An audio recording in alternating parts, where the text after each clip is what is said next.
Guys, basic nga pagpangbuhi aning manok broiler. Feeds lang, vitamins, kumbati na.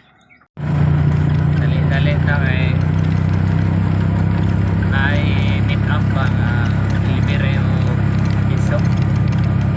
So aning broiler manok. Ang ulam daw na sa kanto Jin. Katong mga hilig mo buhi o manok broiler, palit mo piso, direct na lang mo message kang ani iyang profile sa Facebook. Pwede po mo message mo sa kuha para masabay og order kada Merkulis. Legit na ilahan piso kadaghan ako naka-order ani sila. Kulaton yung kanila maski gamay ra imong gina-order. Naan sila kada Merkulis. Simple lang kayo ang pagbuhi. Naan nila kung ginapakaon, Integra 1000, ya, vitamins, maura tubig, ya, na kulungan nga gamay nga igo-igo lang pod ko dili sila maghuot nya.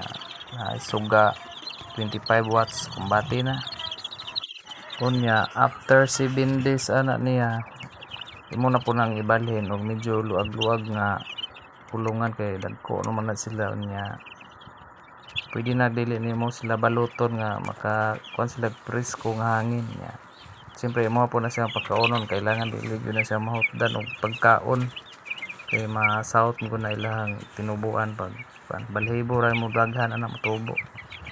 Ayaw lag ka balaka lang na ma-failure na mga injury na medyo mamatay na matuog ana nga di nakamata.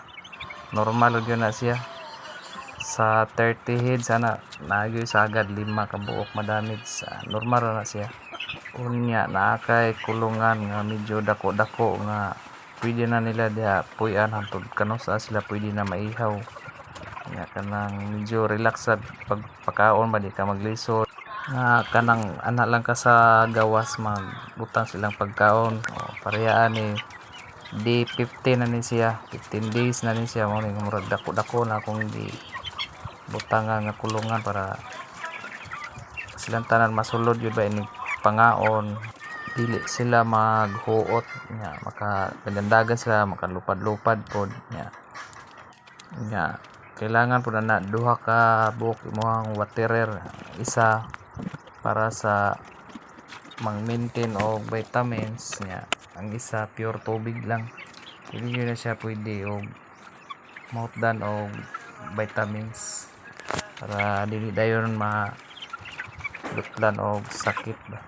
After 35 to 40 days ana inaana na siya kada dagko mga mo timbang og tag 2 kilos ya ana pwede na siya ihaw na nimo kay pwede po og ibaligya nimong buhi per kilo, pero ang ako na lang ginaihaw kay display po nako sa akuang tindahan nya. Mao to, salamat sa paghuman og pagtan-aw sa akong video. Good luck and God bless us all. Oh my